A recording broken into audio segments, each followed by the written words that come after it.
Andhra restaurant style ఆకుకూర పప్పు చాలా చాలా రుచిగా ఉంటుంది. తిన్న కొద్దీ తినాలనిపిస్తుంది. మనం ఇంట్లో ఎంత ట్రై చేసినా రెసిపీ వర్కౌట్ కాదు. కానీ 100% Andhra mess style, Andhra restaurant స్టైల్లో ఆకుకూర పప్పుని ఎలా సర్వ్ చేస్తారో సేమ్ అదే టేస్ట్తో మనం ఇంట్లో ఎలా చేసుకోవచ్చో చూడండి. ఈ ఆకుకూర పప్పు వైట్ రైస్, మిల్లెట్స్, చపాతీ, రాగి సంగటి, జొన్న సంగటితో తింటే చాలా బాగుంటుంది.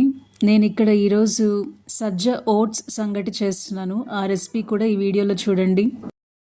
ఇక్కడ ముందుగా మనము కడాయిలో కందిపప్పుని వేసి మంచి సువాసన వచ్చే వరకు వేయించుకోవాలండి.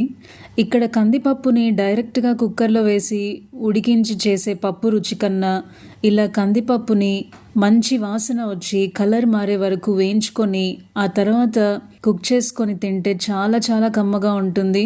అదేనండి ఇక్కడ మెయిన్ డిఫరెన్స్ అనేది వస్తుంది. మనకు ఆంధ్ర రెస్టారెంట్ స్టైల్కి మనం ఇంట్లో చేసే పప్పుకి వేయించి చేసే పప్పు చాలా రుచిగా ఉంటుంది. మీరు ఒకసారి ఈ పప్పు రెసిపీ ట్రై చేస్తే మీకే ఆ డిఫరెన్స్ క్లియర్గా అర్థమవుతుంది. ఇక్కడ డ్రై రోస్ట్ చేసిన కందిపప్పులో వాటర్ వేసి 2-3 అవర్స్ నానబెట్టాను. నానబెట్టిన తర్వాత చూపిస్తున్నాను మీకు. కాస్త పసుపు. ఇక్కడ వాళ్ళు ఆంధ్ర రెస్టారెంట్స్లో పప్పు చేసేటప్పుడు టొమాటోస్ ఎక్కువగా వాడతారండి. ఒక మీడియం సైజ్ టొమాటోస్ అయితే 4 వేయండి. పెద్ద సైజ్ టొమాటోస్ అయితే 2 సరిపోతాయి. అలాగే ఒక 4 పచ్చిమిర్చి కట్ చేసినవి వేస్తున్నానండి. ఇప్పుడు కందిపప్పుని సాఫ్ట్గా ఉడికించుకోవాలి. ఇక్కడ నేను ఈ రెసిపీ కోసం టెర్రస్ గార్డెన్లో గ్రో చేస్తున్న పాలాకు, ఎర్ర బచ్చలాకు వాడుతున్నానండి.